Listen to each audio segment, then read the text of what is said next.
సంఘం సీఏ వేమారెడ్డి విలేకరుల సమావేశం నిర్వహించారు. ఈ సందర్భంగా వారు మాట్లాడుతూ సంఘం సర్కిల్ పరిధిలో ఎవరైనా లైసెన్స్ అనుమతులు లేకుండా టపాసులు తయారు చేసినా, అలాగే టపాసులు ట్రాన్స్పోర్ట్ చేసినా, అక్రమంగా గోడౌన్లో నిల్వ చేసినా చట్టపరమైన చర్యలు తీసుకుంటామని, అలాగే టపాసుల షాపులు నిర్వహించే ప్రతి ఒక్కరూ పోలీసులు అలాగే పై అధికారుల నుండి తప్పనిసరిగా లైసెన్స్ కలిగి ఉండాలని, ఆ తర్వాతే టపాసులు విక్రయించాలని వారు తెలిపారు. సర్కిల్ ప్రజలందరికీ కూడా ముందుగా దీపావళి శుభాకాంక్షలు. దీపావళి సందర్భంగా ఎవరైనా సరే ఈ ఫైర్ క్రాకర్స్ కానీ దానికి సంబంధించినటువంటి ముడి పదార్థాలు కానీ కలిగి ఉండటం కానీ తయారు చేయటం కానీ అక్రమంగా లైసెన్స్ లేకుండా అమ్మటం కానీ ట్రాన్స్పోర్ట్ చేయటం కానీ చట్ట ప్రకారం నిషేధించబడింది.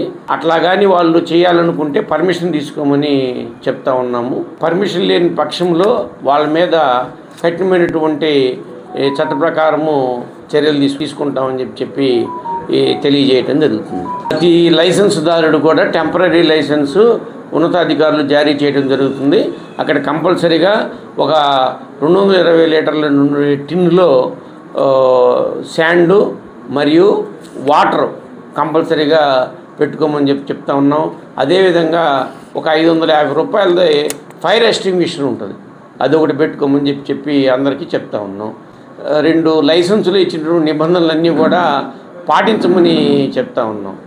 సర్కిల్ పరిధి మొత్తం మీద సుమారు 15 లైసెన్సులకి అప్లై చేశారని చెప్పి తెలుస్తూ ఉంది.